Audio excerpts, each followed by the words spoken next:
Chapter 5. When People Rebel and After. 5. When People Rebel and After. Fig. 1. Sepoys and for the revolt that spread across the plains of North India in 1857. Policies and the people. In the previous chapters you looked at the policies of the East India Company and the effect they had on different people. Kings, queens, peasants, landlords, tribals, soldiers were all affected in different ways. You have also seen how people resist policies and actions that harm their interests or go against their sentiments. Nawabs lose their power. Since the mid-18th century, Nawabs and Rajas had seen their power erode. They had gradually lost their authority and honor. Residents had been stationed in many courts, the freedom of the rulers reduced, their armed forces disbanded, and their revenues and territories taken away by stages. Many ruling families tried to negotiate with the company to protect their interests. For example, Rani Lakshmi Bai of Jhansi wanted the company to recognize her adopted son as the heir to the kingdom after the death of her husband. Nana Sahib, the adopted son of Peshwa Baji Rao II, pleaded that he be given his father's pension when the latter died. However, the company, confident of its superiority and military powers, turned down these pleas. Awadh was one of the last territories to be annexed. In 1801, a subsidiary alliance was imposed on Awadh, and in 1856 it was taken over. Governor-General Dalhousie declared that the territory was being misgoverned and British rule was needed to ensure proper administration. The company even began to plan how to bring the Mughal dynasty. The name of the Mughal king was minted by the company. In 1849, Governor-General Dalhousie announced that after the death of Bahadur Shah Zafar, the family of the king would be shifted out of the Red Fort and given another place in Delhi to reside in. In 1856, Governor-General Canning decided that Bahadur Shah Zafar would be the last Mughal king. None of his descendants would be recognized as kings, they would just be called princes. The peasants and the sepoys. In the countryside, peasants and zamindars resented the high taxes and the rigid methods of revenue collection. Many failed to pay back their loans to the moneylenders and gradually lost the lands they had tilled for generations. The Indian sepoys in the employ of the company also had reasons for discontent. They were unhappy about their pay, allowances and conditions of service. Some of the new rules, moreover, violated their religious sensibilities and beliefs. Did you know that in those days many people in the country believed that if they crossed the sea they would lose their religion and caste? So when in 1824 the sepoys were told to go to Burma by the sea route to fight for the company, they refused to follow the order, though they agreed to go by the land route. They were severely punished, and since the issue did not die down, in 1856 the company passed a new law which stated that every new person who took up employment in the company's army had to agree to serve overseas if required. Activity. Imagine you are a sepoy in the company army, advising your nephew not to take employment. What reasons would you give? Sepoys also reacted to what was happening in the countryside. Many of them were peasants and had families living in the villages. So the anger of the peasants quickly spread among the sepoys. Responses to reforms. The British believed that Indian society had to be reformed. Laws were passed to stop the practice of sati and to encourage the remarriage of widows. English language education was actively promoted. After 1830, the company allowed Christian missionaries to function freely in its domain and even own land and property. In 1850, a new law was passed to make conversion to Christianity easier. This law allowed an Indian who had converted to Christianity to inherit the property of his ancestors. Many Indians began to feel that the British were destroying their religion, their social customs and their traditional way of life. There were of course other Indians who wanted to change existing social practices. You will read about these reformers and reform movements in Chapter 7. Fig. 2 Sepoys exchange news and rumors in the bazaars of North India. Through the eyes of the people. To get a glimpse of what people were thinking those days about British rule, study sources 1 and 2. Source 1. The list of 84 rules. Given here are excerpts from the book Majha Pravas, written by Vishnubhat Godse, a Brahmin from a village in Maharashtra. He and his uncle had set out to attend a yajna being organized in Mathura. Vishnubhat writes that they met some sepoys on the way who told them that they should not proceed on the journey because a massive upheaval was 3 days. The sepoys said, the English were determined to wipe out the religions of the Hindus and the Muslims. They had made a list of 84 rules and announced these in a gathering of all big kings and princes in Calcutta. They said that the kings refused to accept these rules and warned the English of dire consequences and massive upheaval if these are implemented, that the kings all returned to their capitals in great anger. All the big people began making plans. A date was fixed, and the secret plan had been circulated from the cantonment in Meerut by letters sent to different cantonments. Vishnuphat Godse, Majapravas, pp. 23-24. Source 2. There was soon excitement in every regiment. Another account we have from those days are the memoirs of Subadar Sitaram Pand. Sitaram Pand was recruited in 1812 as a sepoy in the Bengal Native Army. He served the English for 48 years and retired in 1860. He helped the British to suppress the rebellion, though his own son was a rebel and was killed by the British in front of his eyes. On retirement, he was persuaded by his commanding officer, Norgate, to write his memoirs. He completed the writing in 1861 in a wadi, and Norgate translated it into English and had it published under the title From Sepoy to Subadar. Here is an excerpt from what Sitaram Pand wrote. It is my humble opinion that this seizing of Oudh filled the minds of the sepoys with distrust and led them to plot against the government. Agents of the Nawab of Oudh and also of the King of Delhi were sent all over India to discover the temper of the army. They worked upon the feelings of sepoys, telling them how treacherously the foreigners had behaved towards their king.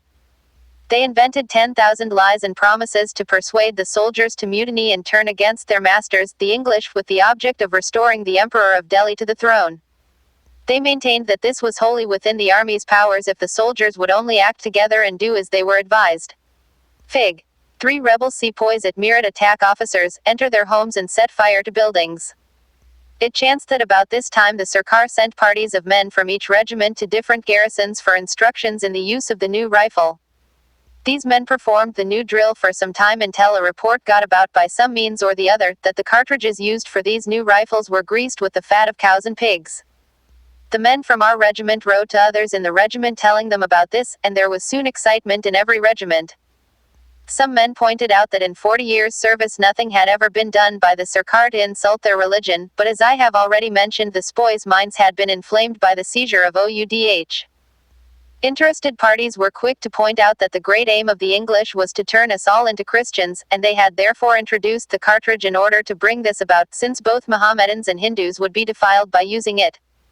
The Colonel Sahib was of the opinion that the excitement, which even he could not fail to see, would pass off, as it had done before, and he recommended me to go to my home. Sitaram Pand, From Sepoy to Subadar, pp. 162-63. Activity 1. What were the important concerns in the minds of the people according to Sitaram and according to Vishnuphat? 2. What role did they think the rulers were playing? What role did the sepoys seem to play? A mutiny becomes a popular rebellion. Though struggles between rulers and the ruled are not unusual, sometimes such struggles become quite widespread as a popular resistance so that the power of the state breaks down. A very large number of people begin to believe that they have a common enemy and rise up against the enemy at the same time.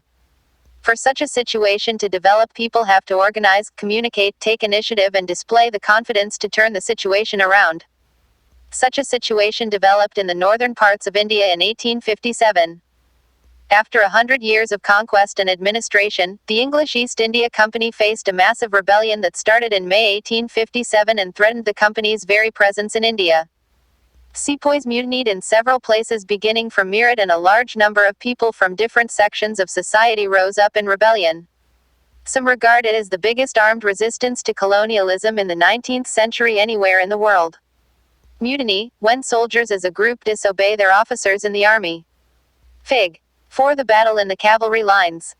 On the evening of the 3rd of July 1857, over 3,000 rebels came from Bareilly, crossed the river Jamuna, entered Delhi, and attacked the British cavalry posts. The battle continued all through the night. From Meerut to Delhi. On the 29th of March 1857, a young soldier, Mangal Pandey, was hanged to death in Barkpur. Some days later, some sepoys of the regiment at Meerut refused to do the army drill using the new cartridges, which were suspected of being coated with the fat of cows and pigs. 85 sepoys were dismissed from service and sentenced to 10 years in jail for disobeying their officers. This happened on the 9th of May 1857. The response of the other Indian soldiers in Meerut was quite extraordinary. On the 10th of May, the soldiers marched to the jail in Meerut and released the imprisoned sepoys. They attacked and killed British officers. They captured guns and ammunition and set fire to the buildings and properties of the British and declared war on the Farangists. The soldiers were determined to bring an end to their rule in the country. But who would rule the land instead? The soldiers had an answer to this question: the Mughal Emperor Bahadur Shah Zafar. Farangists, foreigners. The term reflects an attitude of contempt. The sepoys of Meerut rode all night of the 10th of May to reach Delhi in the early hours next morning. As news of their arrival spread, the regiments stationed in Delhi also rose up in rebellion. Again, British officers were killed, arms and ammunition seized, buildings set on fire. Triumphant soldiers gathered around the walls of the Red Fort where the Badshah lived, demanding to meet him. The emperor was not quite willing to challenge the mighty British power, but the soldiers persisted. They forced their way into the palace and proclaimed Bahadur Shah Zafar as their leader. The aging emperor had to accept this demand. He wrote letters to all the chiefs and rulers of the country to come forward and organize a confederacy of Indian states to fight the British. This single step taken by Bahadur Shah had great implications. The Mughal were a very large part of the country. Most smaller rulers and chieftains controlled different territories on behalf of the Mughal. Threatened by the expansion of British rule, many of them felt that if the Mughal emperor could rule again, they too would be able to rule their own territories once more, under Mughal authority. British had not expected this to happen. They thought the disturbance caused by the issue of the cartridges would die down. But Bahadur Shah Zafar's decision to bless the rebellion changed the entire situation dramatically. Often when people see an alternative possibility, they feel inspired and enthused. It gives them the courage, hope and confidence to act. The rebellion spreads. After the British were routed from Delhi, there was no uprising for almost a week. It took that much time for news to travel. Then, a spurt of mutinies began. Regiment after regiment mutinied and took off to join other troops at nodal points like Delhi, Kanpur and Lucknow. After them, the people of the towns and villages also rose up in rebellion and rallied around local leaders, zamindars and chiefs who were prepared to establish their authority and fight the British. Nana Sahib, the adopted son of the late Peshwa Baji Rao who lived near Kanpur, gathered armed forces and expelled the British garrison from the city. He proclaimed himself Peshwa. He declared that he was a governor under Emperor Bahadur Shah Zafar. In Lucknow, Burjis Qadr, the son of the deposed Nawab Wajid Ali Shah, was proclaimed the new Nawab. He too acknowledged the suzerainty of Bahadur Shah Zafar. His mother Begum Hazrat Mahal took an active part in organizing the uprising against the British. In Jhansi, Rani Lakshmibai joined the rebel sepoys and fought the British along with Tantia Tope, the general of Nana Sahib. In the Mandala region of Madhya Pradesh, Rani Avantibai Lodi of Ramgarh raised and led an army of 4,000 against the British who had taken over the administration of her state. Fig. 5. As the mutiny spread, British officers were killed in the cantonments. Activity. 1. Why did the Mughal emperor agree to support the rebels? 2. Write a paragraph on the assessment he may have made before accepting the offer of the sepoys. The British were greatly outnumbered by the rebel forces. They were defeated in a number of battles. This convinced the people that the collapsed for good and gave them the confidence to take the plunge. A situation of widespread popular rebellion developed in the region of Awadh in particular. On the 6th of August 1857, we find a telegram sent by Lieutenant Colonel Tytler to his commander-in-chief expressing the fear felt by the British. Our men are cowed by the numbers opposed to them and the endless fighting. Every village is held against us, the zamindars have risen to oppose us. Many new leaders came up. For example, Ahmadullah Shah, a Malvi from Faizabad, prophesied that the rule of the British would come to an end soon. He caught the imagination of the people and raised a huge force of supporters. He came to Lucknow to fight the British. In Delhi, a large number of Ghazis or religious warriors came together to wipe out the white people. Bakht Khan, a soldier from Bareilly, took charge of a large force of fighters who came to Delhi. He became a key military leader of the rebellion. In Bihar, an old zamindar, Kunwar Singh, joined the rebel sepoys and battled with the British for many months.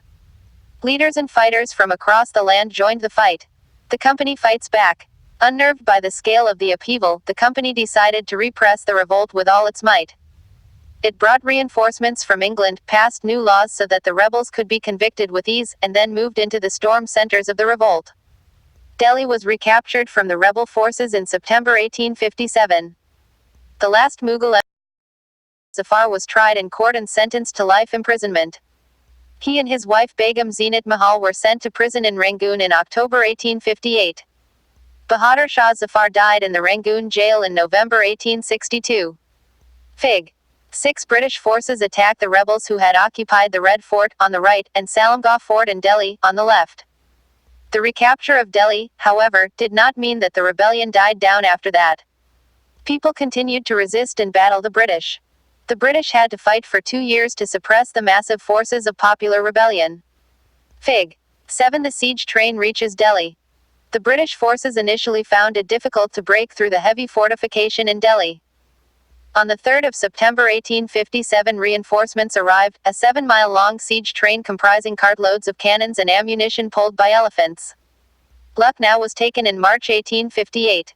Rani Lakshmi Bai was defeated and killed in June 1858.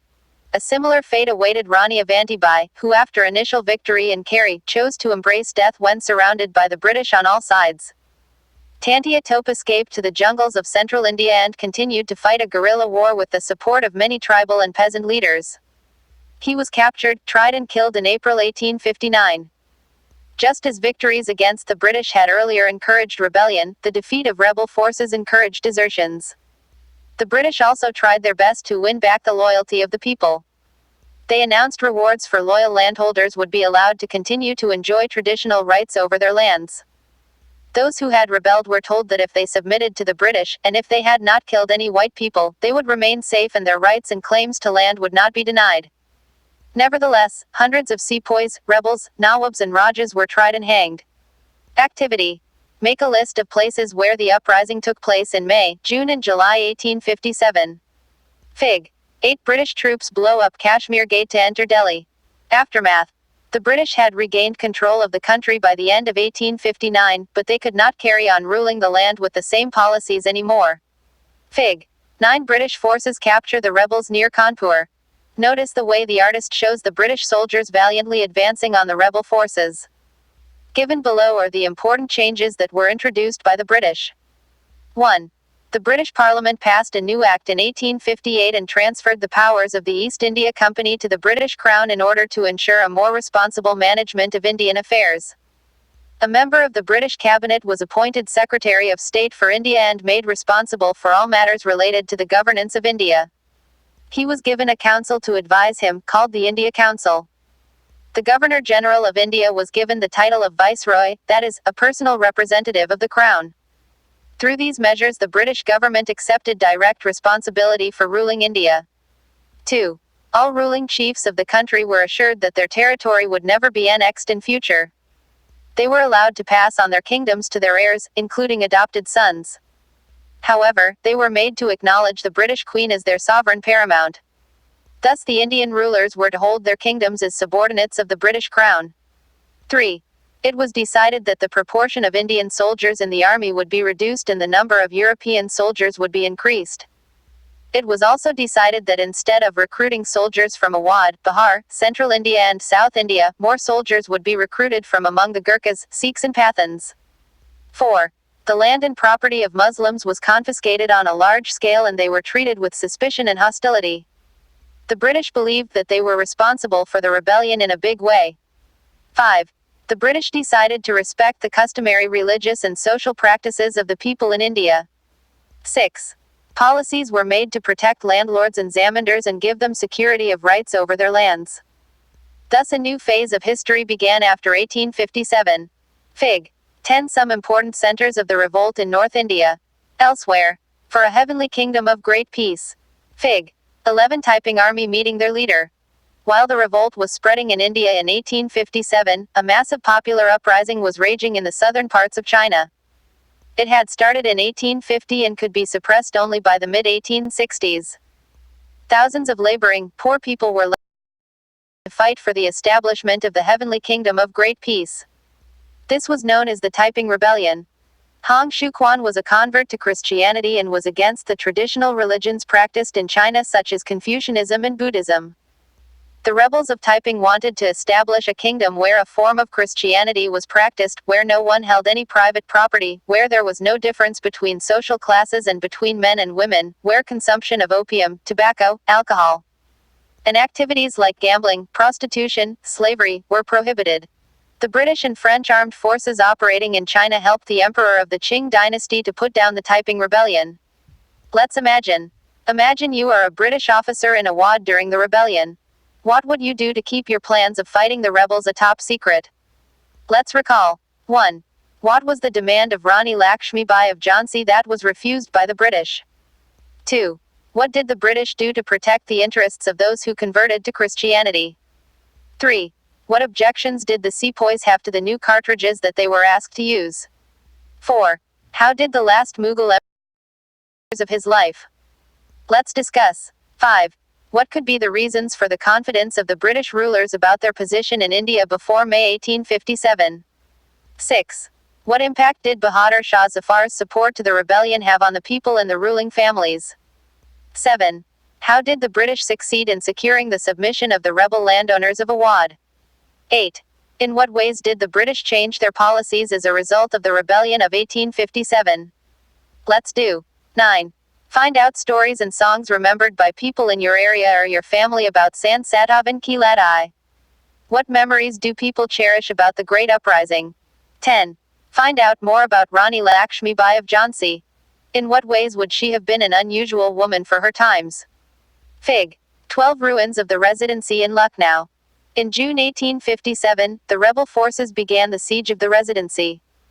A large number of British women, men and children had taken shelter in the buildings there. The rebels surrounded the compound and bombarded the building with shells. Hit by a shell, Henry Lawrence, the chief commissioner of Awadh, died in one of the rooms that you see in the picture.